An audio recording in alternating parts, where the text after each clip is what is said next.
Semenjak penampakan si putih di pohon randu, penglihatanku semakin peka. Bahkan aku mulai terbiasa. Seiring pula hubunganku dengan Ray semakin akrab. Meskipun belum ada ungkapan cinta, tapi kami berdua sama-sama merasa nyaman. Pagi itu masih subuh. Pukul 4 pagi aku bangun dan langsung ke kamar mandi untuk mengambil wudhu. Aku berdiri di depan keran yang dinding bagian atasnya terdapat ventilasi berupa jeruji besi. Bibirku komat kamit membaca niat wudhu. Tiba-tiba aku dikagetkan oleh kemunculan sosok yang aneh. Aku mundur seketika melihat sosok kepala yang wajahnya mirip seperti badut. Mata dan hidungnya merah. Kedua pipinya hitam seperti hancur, dengan gigi yang runcing. Dia meringis tidak bersuara sambil menggeleng-gelengkan kepalanya. Bukannya ingin lari, aku justru bersandar pada dinding belakang sambil mengamati sosok itu lekat-lekat. Dengan memejamkan mata, aku meminta baik-baik sosok itu untuk pergi dari hadapanku. Ketika aku membuka mata, sosok itu telah pergi. Ketika aku pulang kampus bersama bapak, sudah ada motor milik Ray di halaman. Mungkin Ray menungguku di dalam. Sudah 3 bulan kami semakin akrab, begitu juga dia dengan orang tuaku. Aku meminta izin kepada bapak bahwa Ray akan mengajakku menonton bola di Stadion C. Alhamdulillah bapak mengizinkan. Aku bergegas mandi dan bersiap. Kukenakan kaos oblong berwarna putih bergambar abstrak dengan setelan celana jeans panjang. Tak lupa kaos kaki dan sepatu dengan warna yang senada. Jarak dari rumah ke stadion juga hampir sama seperti ke kampus. Bedanya kalau ke kampus ke arah utara sedangkan stadion ke selatan. 15 menit kami sudah sampai di stadion. Sejak sampai perasaanku tidak enak, tetapi aku hiraukan. Kami terpisah di lantai bawah karena Ray harus berganti pakaian dan aku naik ke lantai 2 tribun. Aku memilih duduk di barisan yang sepi, nomor 3 dari barisan bawah. Pertandingan babak pertama dimulai. Riuh sorak-sorai penonton menghiasi pendengaranku yang tidak suka keramaian. Risih, malas, dan ingin pulang. Tiba-tiba ada penonton ibu-ibu yang mengumpat di depanku. Kata-katanya kasar. Semakin lama perkataannya membuatku semakin risih. Emosiku mulai tidak karuan. Kepalaku pusing. Tengkuku berat. Pandangan kabur. Ada sosok yang berbeda muncul dari tribun bawah. Aku ragu-ragu melihat sosok yang transparan berambut panjang mulai mendekat. Semakin mendekat, semakin aneh aura yang aku rasakan. Sejuk seperti angin sepoi-sepoi membuat mataku ingin terpejam.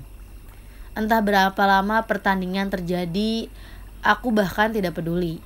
Rasanya aku sedang dibuai oleh lembutnya sentuhan sosok wanita itu. Tiba-tiba aku tersadar tribun sudah sepi.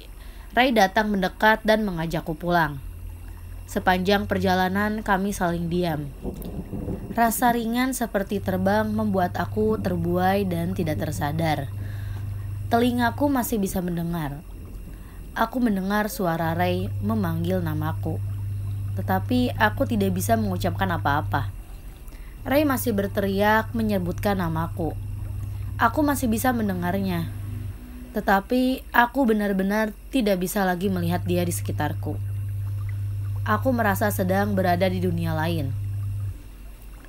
Suara terdengar panik. Ada yang menangis dan teriakan semakin ramai. Aku mendengar tapi aku tidak sadar. Hingga perlahan aku benar-benar sudah tidak tahu lagi apa yang terjadi. Sayup-sayup kedengar suara azan. Ada orang yang mengaji, ada juga orang yang menangis. Perlahan kubuka mataku menahan silau cahaya lampu. Ibuku memeluk dengan tangisan yang tiada henti. Matanya sembab, bajunya juga basah karena air mata. Kupandangi sekitar, ada beberapa tetangga yang saling bisik. Ray dan orang tuanya sedang mengaji di dekat anak tangga. Ternyata aku tadi kerasukan. Bahkan tangan bapak terluka karena pisau yang aku pegang. Aku mengamuk, membantingkan semua barang-barang yang ada. Bahkan Bapak juga terpental karena tendanganku. Ruangan seperti penuh asap. Samar kulihat ada beberapa orang berbadan kurus berpakaian seperti prajurit kerajaan. Besok aku harus memotong rambutku menjadi model seperti laki-laki. Bahkan alisku juga harus dipotong setengahnya. Tak habis pikir kenapa harus terjadi. Namun kata ibu, saat aku kerasukan kemarin, sosok yang merasukiku berkata jika kecantikanku menyaingi ratu di kerajaan mereka. Jadi kalau aku mau selamat, aku harus menurut dengan memotong rambut seperti model laki-laki dan memotong setengah alisku. Aku marah, ingin sekali memaki takdir saat ini. Emosiku menjadi semakin marah. Bahkan aku mulai berubah menjadi gadis yang temperamental. Sedikit saja ada yang salah, aku langsung marah. Beruntung, Ray masih setia dengan sabar menghadapiku. Hari demi hari ku lalui dengan murung dan tersiksa. Penampakan mereka sudah tidak kuanggap lagi. Aku bahkan tidak peduli. Bapak dan ibu menghubungi semua saudara, mencari tahu siapa yang bisa menyembuhkan keadaanku ini. Dari beberapa orang yang dipanggil dengan sebutan orang pintar, tidak ada satupun yang berhasil. Hingga ada saran dari seseorang bahwa aku harus dimandikan rendaman air baju pengantin milik bule, karena aku katanya terkena sawan manten pernikahan bule, adik ibuku. Mendengar kata-kata itu aku kaget. Bagaimana bisa keadaanku dikaitkan dengan pernikahan buleku? Sangat aneh. Sedangkan buleku menikah saat aku masih kelas 3 SMP. Pertama kali aku melihatnya tidak sengaja, dia sedang melamun di teras. Matanya sipit, hidung mancung, kulit putih bersih. Ku tanyakan kepada teman-teman, mereka bilang dia orang baru. Keluarganya pendatang di komplek kami. Setelah ku cari info, baru ku tahu namanya Arnita. Anak dari Pak Sudinata dan Bu Giarti. Seperti yang sebelumnya, ku baca mantra pengait wanita. Mantra yang ku dapat dari teman saat iseng menanyakan kenapa dia bisa manjur mendapatkan pacar yang cantik. Ajian jaran goyang ku baca selepas sholat. Saat itu usiaku remaja tidak terlalu menggubris bahwa itu musyrik.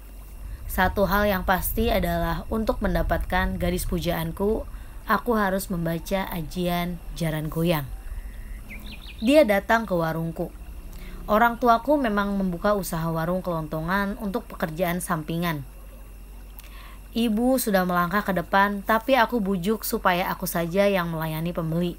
Karena aku sudah melihatnya dari jendela bahwa itu adalah Arnita. Ku masukkan pesanannya satu persatu ke kantong plastik.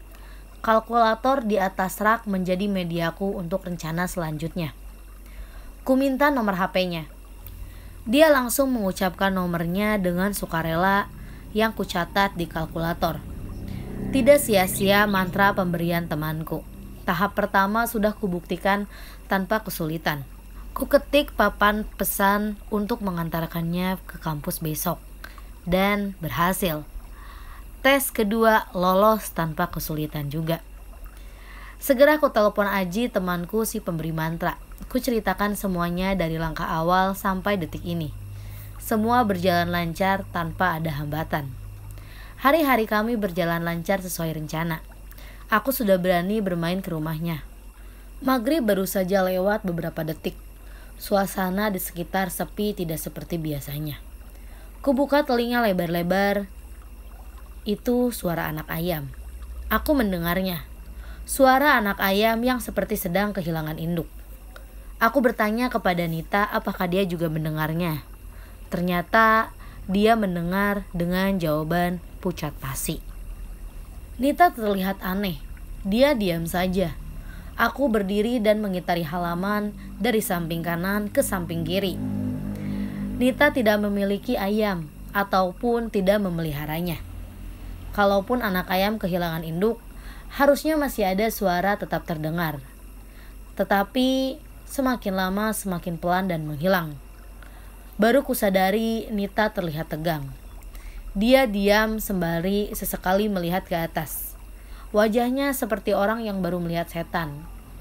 Tapi masa iya suara anak ayam jadi penanda penampakan?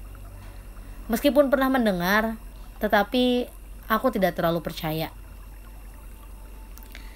Aku coba menyapanya, tapi dia masih tidak bergeming mengacuhkanku. Lalu kuikuti tatapannya mengarah ke atas pohon randu di depan kami. Nyatanya tidak ada apa-apa di atas. Hanya ada salah satu dahannya yang bergoyang-goyang, mungkin tertiup angin. Hubunganku dengan Nita baik-baik saja. Sore nanti adalah jadwal pertandingan bola timku. Akan kugunakan kesempatan ini untuk lebih mendekatinya. Ku ajak dia untuk ikut menontonku bertanding bola, dan dia setuju. Pukul 2:30 sore, ku telepon Nita sambil nangkring di atas motor, dengan celana jeans hitam panjang, setelan kaos berwarna putih. Telepon ku matikan, bergantian dengan pesan yang masuk darinya.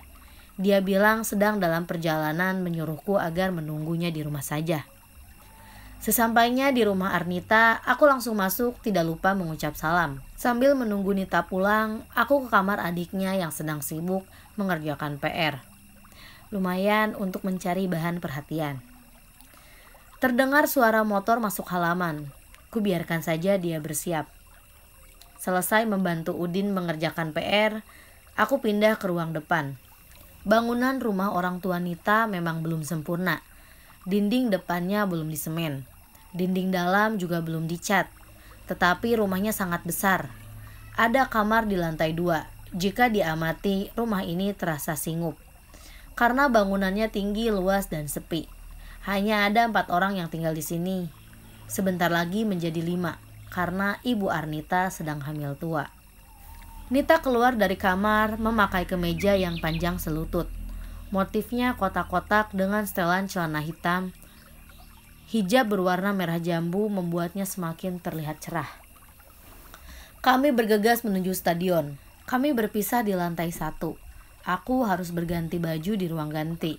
Sedangkan Nita naik ke lantai 2 menuju tribun. Sebelumnya di parkiran sudah ada banyak yang melihat kami. Jadi di ruang ganti ramai cuitan ledekan dan pujian dari teman-teman karena aku membawa pacar baruku. Bagi mereka, Nita sangat cantik dan aku beruntung mendapatkannya. Meski tidak terlalu tampan, tapi dengan badanku yang tinggi dan gagah, cukup membuat gadis seperti Nita kelepek-kelepek. Belum lagi sifatku yang sebisa mungkin akan membuatnya nyaman. Ku pastikan Nita akan menjadi milikku seutuhnya. Posisiku dalam pertandingan bola adalah sebagai penjaga gawang. Kupandangi Nita dari jauh.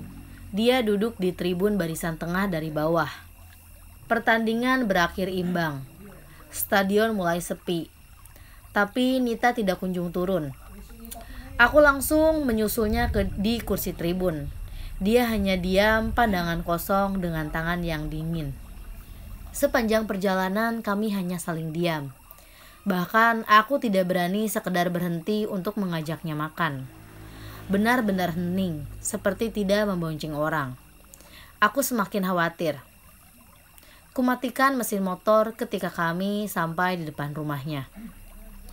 Aku mengajak Nita duduk di lantai. Tetapi pandangannya semakin aneh. Badannya tiba-tiba ambruk di bahuku. Tentu saja aku langsung panik dan berteriak. Saat ibu dan bapaknya keluar menanyakan ada apa dengan Nita, aku hanya bisa menggeleng dan membantu menyadarkannya. Hingga tetangga pun mulai datang berkerumun. Namun yang terjadi justru di luar prasangka kami. Nita yang tadinya pingsan seketika bangun dan mengamuk. Semua orang panik dan berusaha membantu. Entah apa yang merasukinya, tenaganya sangat kuat.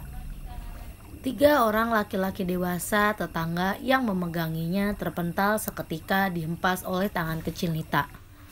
Nita lari ke dalam, membanting semua barang dan mengambil pisau. Pisau yang menancap pada buah di meja makan, dia ambil untuk menghalau semua orang yang mencoba mendekatinya, termasuk bapaknya sendiri. Dengan rela, Pak Sudi tersayat jarinya oleh pisau demi menyelamatkan Nita putrinya. Orang tuaku datang. Ibu menyuruhku berwudu dan mengaji, dengan memanggil beberapa orang tetangga yang dianggap bisa mengatasi hal mistis. Suasana hening, hanya ada suara lantunan ayat dan tangisan Ibu Nita yang tidak kunjung reda. Tak lama Nita tersadar. Ia seperti orang pikun tidak ingat apapun. Baru kali ini aku menyaksikan peristiwa kerasukan. Apalagi gadis pujaanku yang mengalaminya. Ada rasa bersalah di rongga dada. Mungkinkah ajian jaran goyang yang kubacakan untuknya adalah salah satu penyebabnya? Aku hanya bisa merenung. Orang tuaku juga melarangku untuk berhubungan lagi dengan Nita. Namun semakin dilarang justru aku semakin menaruh rasa kepada Nita. Aku semakin ingin memilikinya. Meskipun harus bertarung melawan setan yang merasukinya, aku rela. Berhari-hari setelah kejadian, aku tidak bertemu Nita. Ingin rasanya aku pergi ke sana, tetapi rumahnya terlihat sepi. Mendengar dari kata tetangga, rambut Nita dipotong pendek seperti lelaki. Bahkan alisnya dicukur separuh demi menuruti ancaman setan yang merasukinya. SMS dan telepon dariku pun tidak ada yang dibales. Ada rasa rindu, khawatir, takut, dan bercampur aduk semuanya menjadi satu. Semakin hari aku justru semakin serius memiliki rasa untuknya. Niat awal hanya ingin menikmati gadis ini, tetapi semakin lama aku sadar bahwa aku sangat mencintai Nita. Hari itu sudah 4 minggu aku kerasukan berulang kali. Seluruh komplek mungkin sudah hafal. Ray tidak pernah lagi datang ke rumahku. Meski sebenarnya dia menelpon dan mengirim pesan berulang kali. Nenek dan kakek baru saja datang dari kampung. Nuril dan Isti, kedua adikku pun ikut serta. Liburan sekolah sudah tiba. Mereka bisa ikut ke kota. Nenek memelukku. Air matanya tumpah ruah. Lisannya sudah tidak mampu lagi berucap. Bahasa tubuhnya berbicara, pelukan lebih erat dengan isak tangis yang tidak kunjung reda. Dalam hati aku memohon kepada Tuhan agar segera diberi petunjuk untuk menyelesaikan semua masalahku. Hari-hariku kembali membaik setelah aku dibawa ke rumah tetanggaku yang bernama Pak Yono. Sejak saat itu, Pak Yono menjadi andalan keluargaku. Aku harus masuk ke kampus karena ujian akhir semester 1. Seminggu setelah ujianku selesai, kami mendapat kabar buruk. Bapak di PHK. Aku yang baru saja sampai di rumah sangat terkejut. Bapak di PHK, sedangkan ibu baru 2 minggu melahirkan. Udin baru masuk SMP. Lalu aku harus bekerja supaya bisa meringankan beban orang tua. Akhirnya Udin sekolah di kampung. Ikut dengan nenek dan kakek karena akan lebih murah biayanya. Dan aku harus merelakan DO dari kampus, melamar kerja sebagai buruh pabrik. Ray yang sudah lama tidak berkunjung ke rumah, tiba-tiba pagi itu dia datang. Dia membawa bungkusan dan masuk ke rumah. Dia menanyakan kabarku. Tanpa aku jawab, dia masuk begitu saja seolah ini rumahnya sendiri. Sepatu plat berwarna hitam selesai kukenakan. Celana kain warna hitam dengan setelan kemeja putih menjadi kostum di hari pertamaku kerja di pabrik. Aku melangkah keluar rumah. Tiba-tiba Ray mencegat langkahku. Dia berusaha ngotot ingin mengantarkan aku bekerja. Tetapi aku menolaknya. Dia menarik tanganku hingga tubuh kami nyaris berpelukan. Aku kesal mendorong tubuhnya. Tetapi dia masih berusaha mendekat. Aku terus berjalan menuju gang dan dia masih mengikutiku dengan motornya. Bahkan tidak peduli banyak orang yang melihat. Aku takut mereka berpikir aku yang macam-macam. Hingga akhirnya ku hentikan langkah dan berbalik kepadanya. Dia meminta maaf kepadaku karena selama ini tidak ada kabar. Bahkan dia sekarang berjanji akan ada selalu untukku. Dan dia akan mengantarku pulang. Rasanya ada yang berbeda. Rayuan yang biasanya membuatku luluh, sekarang tidak. Aku merasa asing dengannya. Namun tawarannya tetap aku terima demi menjaga nama baik orang tua di mata tetangga. Sesampainya di pabrik, aku langsung turun tanpa pamit. Sekilas kulihat dia memandangku lekat-lekat. masih di atas motornya hingga aku masuk pintu gerbang. Ada yang aneh. Berbeda rasanya karena lama tidak berjumpa. Hari pertama di pabrik berjalan mulus. Hari berganti minggu, minggu berganti bulan. Pekerjaanku semakin lancar. Perkenalanku dengan Huda dan teman-teman semakin membuatku betah di sana. Beberapa kali ada penampakan tapi sudah biasa. Hubunganku dengan Ray juga sudah membaik. Gaji pertamaku ku berikan tanpa sisa kepada orang tua. Beberapa lembar uang itu tidak sebanding jika harus dibandingkan dengan perjuangan mereka selama ini. Apapun yang terjadi, aku harus menahannya sendiri. Aku sudah cukup dan tidak akan menyusahkan mereka lagi. 3 bulan sudah aku coba bertahan, menahan sakit kepala yang seperti kala itu. Mandor yang tadinya baik, sering uring-uringan tidak jelas melihat pekerjaanku yang lelet dan berantakan. Hari itu aku dibawa ke klinik pabrik. Anna mengompresku dengan air es. Widi memijat kepalaku dengan tangan yang lembut. Sedangkan Huda, dia memegang tanganku seolah dia adalah kekasihku yang sedang khawatir. Sedikit demi sedikit ku lepas genggaman tangannya. Bel masuk pabrik sudah berbunyi. Anna dan Widi lebih dulu pamit kembali bekerja.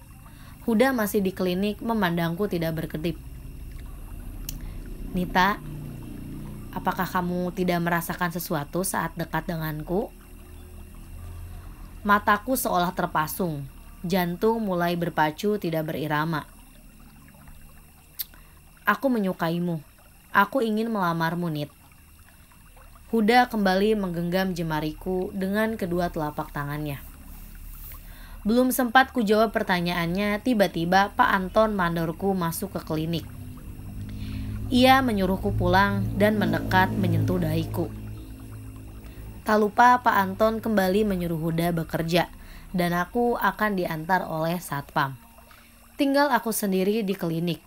Ruangan yang kecil dan lembab menyimpan hawa yang mistis. Ada makhluk kecil, rambutnya gondrong, bergigi runcing, sedang asik menghisap sesuatu di pojok kotak P3K yang tertempel di dinding.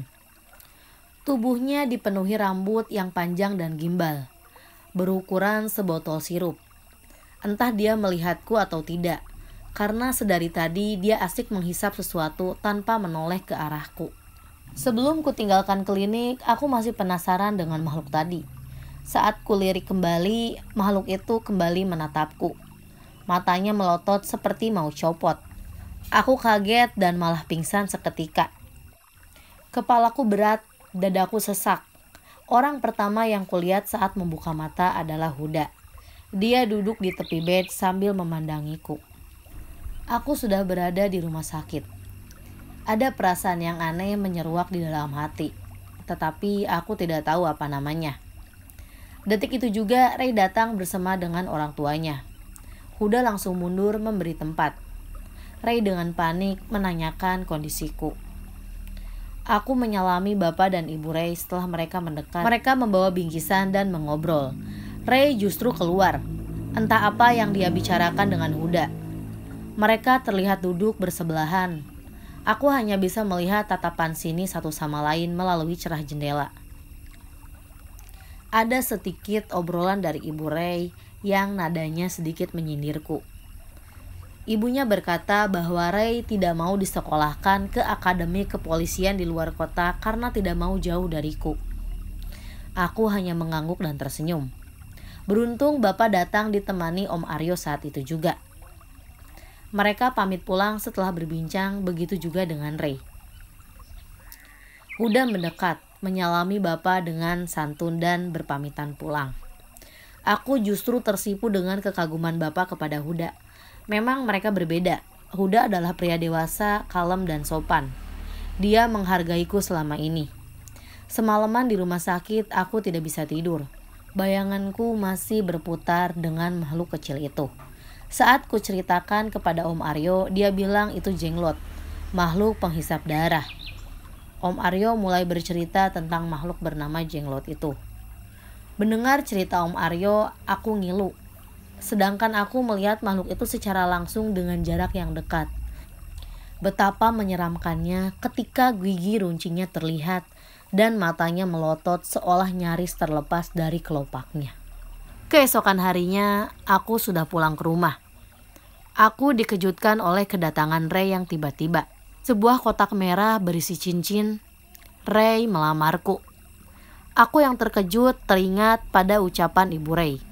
Dia bilang ingin menyekolahkan Ray di luar kota. Hanya saja Ray tidak mau. Dan sekarang Ray melamarku. Jika aku terima, maka aku harus hidup bersama keluarganya yang sedingin es itu. Kututup kotak merah itu dan kuserahkan kembali kepadanya. Aku harus bilang dulu kepada orang tuaku. Sejak saat itu hubungan kami sedikit berjarak. Pikiranku yang kalut disambut takdir yang pas. Om Aryo datang ke rumah bersama seorang pria payubaya yang penampilannya terlihat berbeda dari orang yang biasa. Dia Pak Hamid namanya. Aku langsung menyalami pria bernama Pak Hamid itu. Tatapannya adem. Melihat bola matanya seperti melihat jernihnya air telaga. Wajahnya bersih. Jambangnya tipis menghiasi bingkai wajahnya berkulit kuning langsat. Apa kamu pernah melakukan tirakat? Semacam berpuasa, membaca mantra-mantra, wirid-wirid tertentu tentunya? Tanya Pak Hamid. Aku kaget. Jelas aku pernah melakukannya. Puasa mutih, nganyep, ngerowot, dan terakhir pati geni. Macam-macam wirid juga kubaca ribuan kali waktu itu. Aku menganggukkan kepala. Pernah waktu menjelang ujian nasional dulu. Mulut Pak Hamid komat-kamit seolah sedang membaca sesuatu. Puasa pati geni? Tanya Pak Hamid sedikit meninggi. Pati geni dikerjakan di akhir tirakat, jawabku. Pak Hamid menyuruhku untuk diruqyah karena tirakat yang aku kerjakan menjadi salah jalur. Niatku ingin apa dengan hasil apa. Niat sebagai perantara doa kepada Allah, tetapi nyatanya justru malah membuka mata batinku tanpa didoakan terlebih dahulu. Jika aku tidak kuat, aku bisa menjadi gila. Aku merinding mendengar penjelasan Pak Hamid. Aku ingat saat pertama kali melihat penampakan di musola sekolah. Hari itu saat aku berpuasa pati geni. Dan setelah sepekan melakukan tirakat. Lalu penampakan-penampakan lainnya bermunculan. Penjelasan selanjutnya dari Pak Hamid membuatku lebih merinding. Setelah diruqyah, aku bahkan harus segera dijodohkan. Karena kata Pak Hamid, aura wajahku sudah terkena sirep ajian pengasihan dari seseorang yang dilakukan tanpa guru. Setelah menjelaskan semua itu, Om Aryo mengantar Pak Hamid pulang. Tinggal aku sendirian di rumah. Pikiranku langsung menuju Ray. Apa yang Pak Hamid maksud dengan pengaruh ajian pengasihan? Apakah yang dimaksud itu adalah Ray? Tetapi, mengapa dia melakukannya? Meskipun Ray tidak terlalu sopan, tapi dia tahu agama. Ray bahkan pintar mengaji. Dengan gugup, aku mencoba menceritakan pesan Pak Hamid kepada Bapak. Bapak memandangku, matanya lalu memandang langit, seolah ada beban berat di dalam pikirannya. Bapak sudah tahu. Tadi Om Aryo yang mengatakannya sendiri sambil menelepon Bapak. Aku mulai menunduk. Orang tua Ray tidak setuju, dan sekarang Bapak juga tidak setuju. Lantas, mau dinikahkan dengan siapa aku ini? Padahal ini demi kesembuhan dan masa depanku. Bapak mengusap punggungku perlahan. Bapak setuju kamu menikah sama Ray, asal dia bisa membuktikan bahwa dia layak menjadi suamimu. Apakah Ray sudah bekerja? Tanya Bapak. Mendengar ucapan Bapak, dadaku seperti tertancap pisau. Selama ini, aku bahkan belum tahu Ray bekerja atau belum.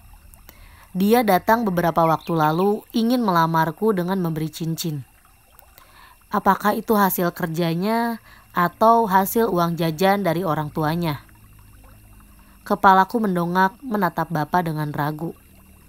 Entah aku harus menjawab apa. Bapak bangkit dari duduknya, menyuruhku untuk membantu ibu memasak di dapur. Ibu sedang memasak opor. Bapak juga menyuruhku untuk mengantar setengahnya ke rumah Ray, agar aku bisa mengenal keluarga Ray juga. Apa yang dikatakan Bapak semuanya benar. Pikirannya sungguh bijak. Bahwa aku nantinya akan seumur hidup bersama dengan Ray dan keluarganya. Aku harus mengenal, mendekatinya, dan mengerti tentang mereka satu persatu. Opor ayam yang baru matang, lontong yang dibeli dari pasar dengan kerupuk udang, selesai digoreng dan siap disajikan. Ku masukkan semua masakan untuk keluarga Ray di rantang yang susun. Aku bergegas pergi. Cukup berjalan kaki beberapa langkah saja untuk bisa sampai ke rumah Ray. Pintu rumahnya terbuka. Ku ketuk sampai lama belum ada yang keluar. Ucapan salamku pun tidak ada yang menjawab. Warung di samping juga terbuka jendelanya. Ku ulangi lagi salam sampai yang ketiga kalinya ada seorang gadis yang agak gemuk menjawab salamku. Itu adalah adik Ray. Ray keluar dengan tangan penuh noda hitam oli. Ia melihatku, menyuruhku masuk ke dalam. Aku memberanikan diri untuk melangkah masuk dengan rantang yang masih di tanganku. Ku lewati ruang tamu yang luas. Tidak ada meja dan kursi di sana.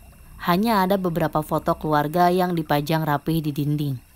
Aku sudah berjalan sampai ke dapur, melewati 3 ruangan.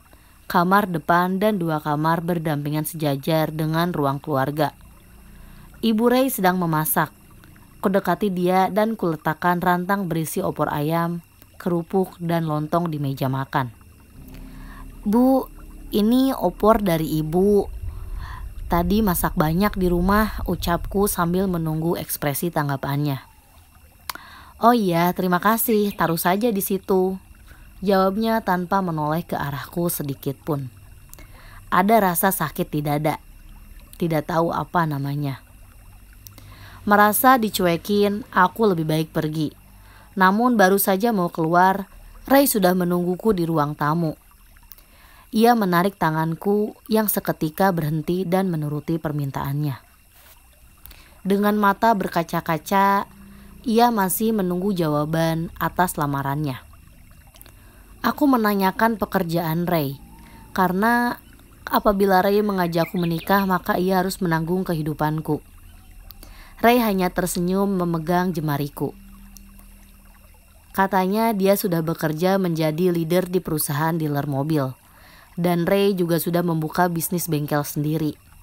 Dia terlihat santai karena memiliki karyawan. Ku balas dengan menatap dan menggenggam jemarinya dengan kuat. Karena sudah tahu tentang pekerjaan Ray, tinggal meminta restu keluargaku dan keluarganya. Jika restu sudah kudapatkan, maka kami tinggal menikah. Aku pamit pulang. Untuk masalah lamaran lebih baik dibicarakan dengan keluarga, bukan hanya sepihak. Ku lepaskan genggamannya dan berjalan pulang. Kebetulan di samping rumah Ray adalah rawa. Ada orang yang duduk sendiri di tepi rawa. Seperti seorang pria, tetapi dia menunduk. Mungkin sedang meratapi sesuatu. Tapi tidak ada alat pancing di sekitarnya. Jadi tidak mungkin kalau dia sedang memancing. Entah kenapa, hatiku sangat senang dan ingin mendekatinya. Perlahan aku menepi di pinggiran rawa. Sosok itu ada di seberang, sedikit jauh dariku beberapa meter. Baru saja ingin mendekat ke arahnya, tapi kepala pria itu mulai mendongak. Wajah pria itu rusak dengan penuh belatung. Matanya copot sebelah. Hanya ada bola mata berwarna putih yang menggelayut dari pipinya. Seluruh mukanya hancur yang ditaburi belatung. Ku coba untuk mengajaknya berbicara seperti wanita di pohon randu kala itu. Ku pejamkan mata. Aku bisa melihat dia duduk dengan wajahnya yang tampan. Dia sangat tampan. Dia berdiam di tepi rawa sedang menunggu seseorang. Orang yang ditunggunya datang. Gadis bergaun merah. Rambutnya panjang dan cantik. Ada sebuah kotak di tangannya. Maafkan aku. Orang tuaku akan membawaku pergi dari sini. Mereka sudah tahu hubungan kita dan mereka tidak suka. Ucap sang gadis membuat pria tampan patah hati. Sang pria hanya menunduk setelah menerima kotak pemberian kekasihnya itu. Dia menatap punggung kekasihnya yang semakin jauh dan lenyap. Lalu dibukanya kotak pemberian. Ada buku harian, foto, dan pena.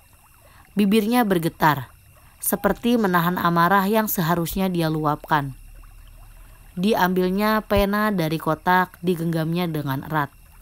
Lalu yang terjadi, dia menusukkan penanya ke wajahnya sendiri. Ditusuk, ditarik, ditusuk, dan ditarik kembali. Begitu terus sampai wajahnya menjadi rusak. Hingga yang terakhir, pena yang masih di tangan dia tancapkan ke matanya sendiri. Aku berteriak-teriak tidak jelas, sampai mataku terbuka dan kembali ke dunia nyata.